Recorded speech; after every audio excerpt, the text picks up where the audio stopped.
तैयार है? आप सब लोगों को मेरा नमस्कार। एक अत्यंत गंभीर, चिंताजनक और महत्वपूर्ण मुद्दे पर आपके सामने आए हैं। कितनी भी ध्यान बटाने की कोशिश करी जाए, राष्ट्रीय सुरक्षा से ज्यादा, हमारी भूभागीय अखंडता से ज्यादा जरूरी दूसरा कोई भी मुद्दा नहीं हो सकता है। 3 दिसंबर को आज हम लोग ये प्रेस वार्ता कर रहे हैं। आप सबको याद होगा 15 नवंबर 2022, आज से ठीक 18 दिन पहले इंडोनेशिया की राजधानी बाली में मुस्कुराते हुए, हाथ मिलाते हुए, गलबैयां करते हुए, बड़ी आत्मीयता से लाल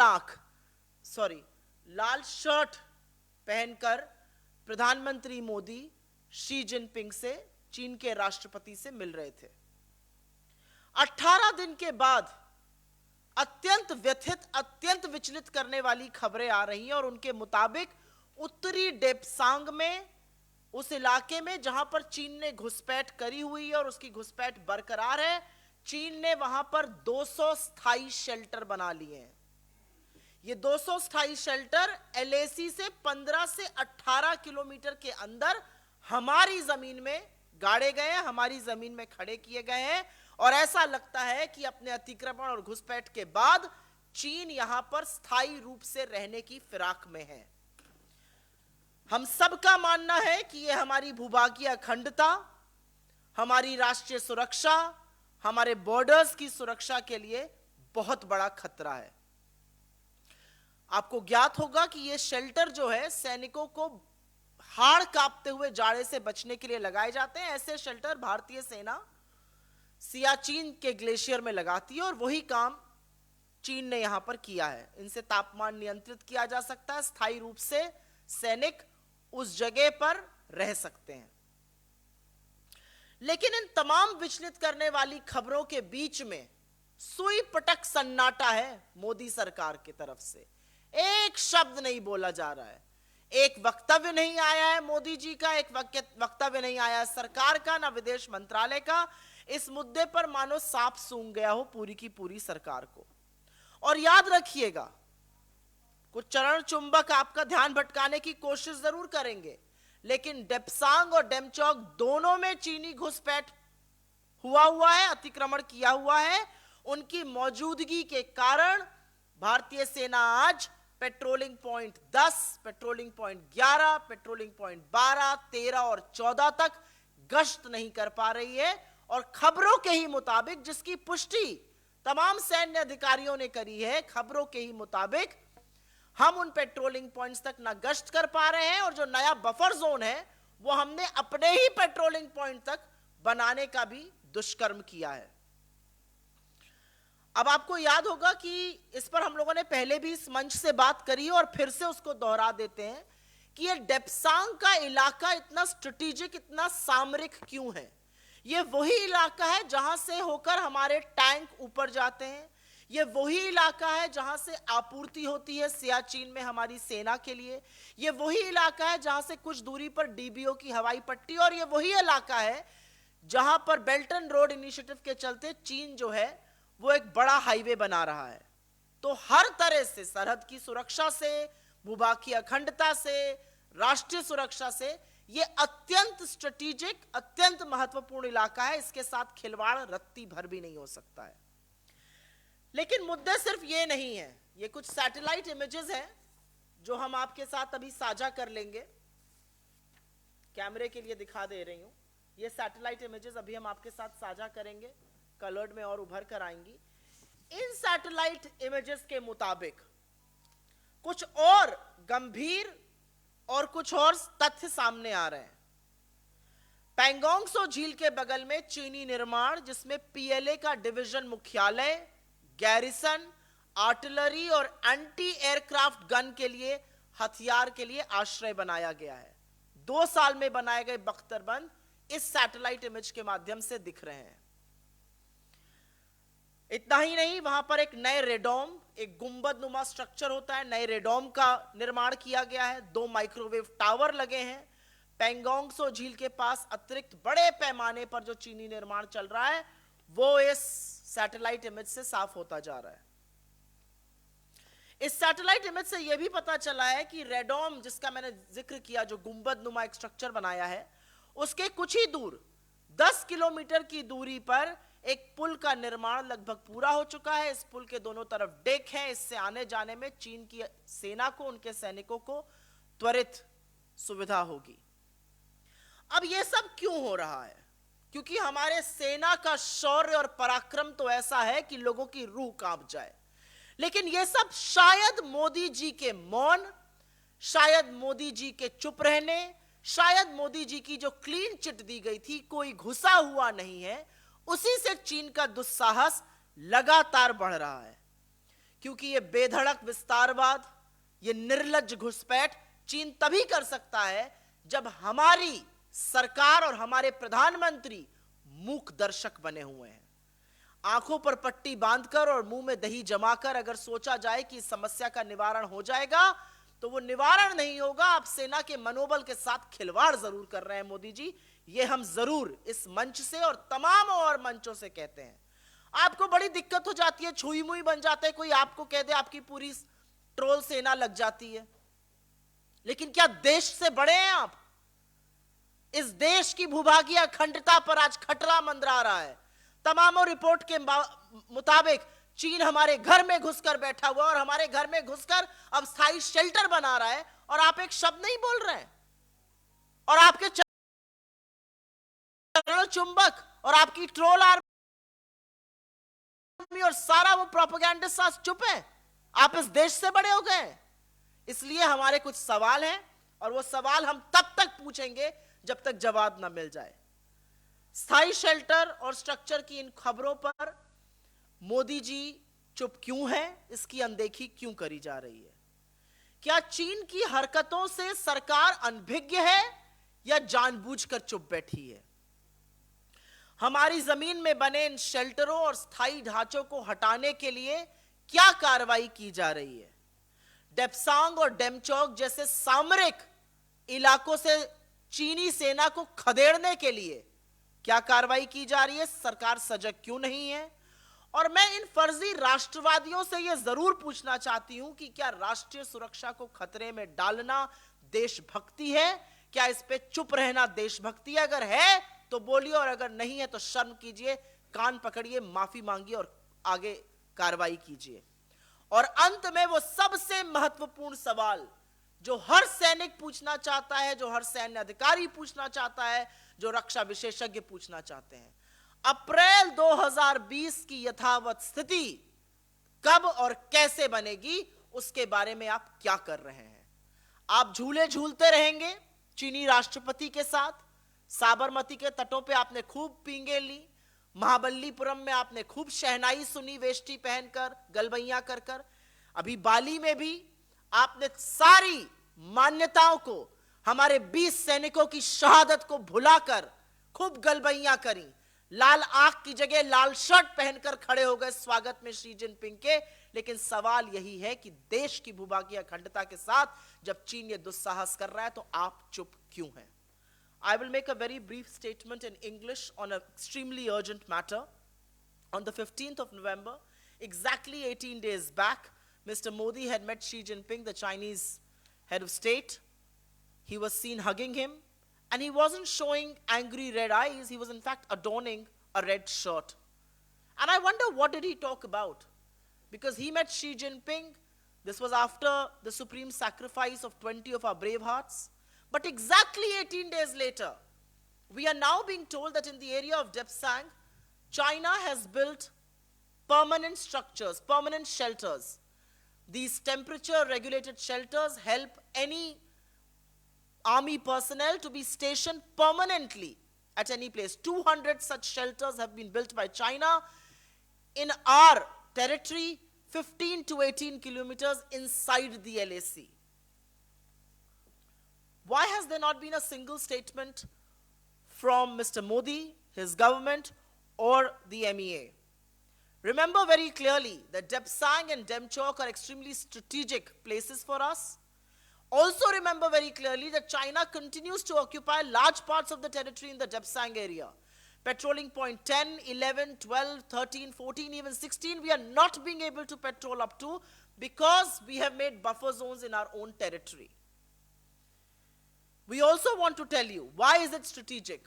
Because it is through this route that we ensure supplies to the Siachen area. It is through this route where our tanks go through. It is through this route where the DBO airstrip is. And it is also in this area where China is building the Belt and Road Initiative. A huge highway there. But that's not all. There are images that I have here and images that we will share with you, far clearer images. And these are all credible images, satellite images, that tell us that there is huge fortification that China is doing both on land and on sea. In fact, around the Pangsong So Lake area, China has built a PLA division headquarter, a garrison, artillery, and anti-aircraft gun shelter. That's not all. A radome has been built, 2 microwave towers have been built, a pool has been built, a bridge has been built, which has decks on both sides, and this ensures easy passage of Chinese army. So where is China getting the courage to do what it is doing? It is certainly not coming from our army, because our army can send people running for a cover any day that they want to and any day that they wish to. China is getting emboldened by the abject pin-drop silence of Mr. Modi and the clean sheet that the Prime Minister has given that nobody has entered our territory. There is no other reason why China can do and get away with what it is doing. Mr. Modi is very touchy about anything that's said to him, any questions that are asked to him. You ask him a small question, his entire troll army, the right-wing propagandists, some of his silly spokespersons come out in defense. But is Mr. Modi bigger than this country? Is Mr. Modi more important than India? Is Mr. Modi more important than our territorial integrity and the security of this nation and the security of our borders? Because if that is not so, then why is he quiet as China does what it does? We have only 5 questions for the Prime Minister. Why is he looking in the other direction when permanent shelters, permanent fortifications are being built by China in the Depsang and the Demchok area? What steps are being taken to remove these structures and fortifications? What steps are being taken to push away the Chinese from the Depsang and the Demchok area? And more importantly, what is nationalism? You are so eager to issue certificates of nationalism to anybody that you warrant to. Is nationalism looking the other way and keeping your eyes shut and meeting the Chinese president with your open arms after 20 of your brave hearts have died? I think questions will be raised, and most importantly, the one question that the Indian armed forces are raising, the one question that several army personnel, past and present, are raising, defense experts are raising is, when will India return to status quo ante April 2020? And what steps are being taken to ensure status quo ante April 2020 is restored? These are important questions and we will continue to ask them. Mr. Modi may continue to hide behind his troll army, but that will not stop us from asking these questions. हम वो कायर नहीं हैं जो चीन का नाम सुनकर चुप हो जाएंगे. हम सवाल पूछेंगे, चीन को पीछे धकेलेंगे और आपसे जवाबदेही तय कराएंगे. Questions are welcome, please. Suomoto first. अगर चीन पर और इस अतिक्रमण पे कोई सवाल हो तो पहले आप उसको पूछ लीजिए. We will raise it in every fora that we have access to, including the Indian Parliament. Because I think the people of this country deserve to know what is happening in China, and the people of this country deserve to know why is Mr. Modi so conspicuously silent. प्रधानमंत्री की चुप्पी अब यह देश बर्दाश्त नहीं कर सकता है. चीन जैसे मसले पर जब प्रधानमंत्री गलबैयां कर रहे हैं शी जिनपिंग के साथ, तो यह भी बताएं कि क्या बातें करते हैं. क्यों नहीं उनसे कहते हैं कि आप हमारी टेरिटोरियल इंटेग्रिटी में दखल अंदाजी कर रहे हैं. परमानेंट शेल्टर चीन बना रहा है, प्रधानमंत्री उनको सर्टिफिकेट दे रहे हैं, कोई घुसा हुआ नहीं है। बिल्कुल इस मुद्दे को, इस मामले को हर उस फोरम पे उठाया जाएगा जहां पर हमें एक्सेस है।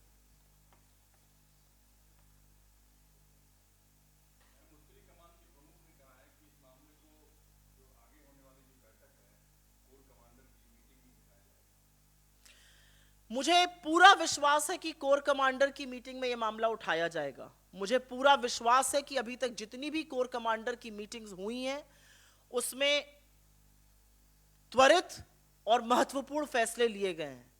हमें अपनी सेना के शौर्य और पराक्रम पर ही तो पूरा विश्वास है। हम सवाल तो इस सरकार की चुप्पी से उठा रहे हैं, क्योंकि इनकी चुप्पी सेना के मनोबल को कमजोर करती है। जब हमारे सैन्य अधिकारी और 20-20 सैन्य अधिकारी जब अपना सर्वोच्च बलिदान देते हैं और प्रधानमंत्री जाकर शी जिनपिंग से गलबैयां करते हैं और एक शब्द नहीं बोलते हैं, तो इनके मनोबल के साथ क्या खिलवाड़ होता है ये मुझसे बेहतर आप बता सकते हैं। जब प्रधानमंत्री 20 सैनिकों की शहादत के बाद कहते हैं कि कोई घुसा हुआ नहीं था गलवान में, तो इन सैनिकों की शहादत पर और इनके परिवारों पर क्या बीतती है, कभी किसी ने सोचा है? जब सैन्य पराक्रम और शौर्य के चलते हम स्ट्रेटेजिक जगहों पर कब्जा करते हैं और वहां से पीछे हटा दी जाती है ये सेना, तो इन पर क्या बीतती है, कभी किसी ने सोचा है? जिस पेट्रोलिंग पॉइंट तक हम गश्त करते थे वहां से पीछे हटाकर उसको बफर जोन बना दिया जाता है, कभी सोचा है क्या बीतती है सेना पर? आपको क्या लगता है सेना पर क्या बीतती है जब चीन पर आंख में धूल झोंकने का काम मोदी जी करते हैं कुछ ऐप बैन करके, और चीन को लगातार व्यापार बढ़ाकर देते जा रहे हैं। चीन सबसे बड़ा हमारा व्यापारी पार्टनर बन गया है। एक तरह से देखिए तो चीन का यह अतिक्रमण तो फंड मोदी जी कर रहे हैं। कोई और सवाल इस मुद्दे पर? ठीक है जी, बताएं।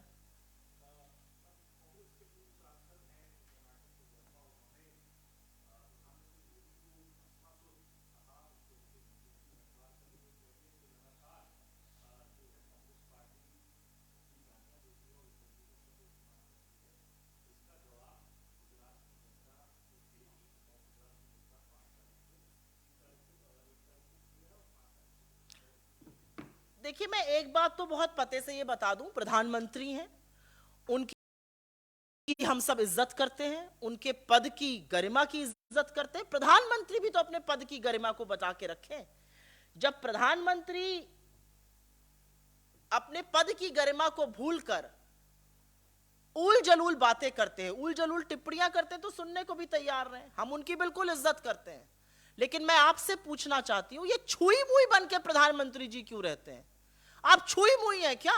अरे आप देश के प्रधानमंत्री हैं, आपकी 10 आलोचना करी जाएगी, आपसे 10 सवाल पूछे जाएंगे। देश ने आपको चुनकर इतने सर्वोच्च पद पर बिठाया, तो आपकी जवाबदेही तय नहीं होगी।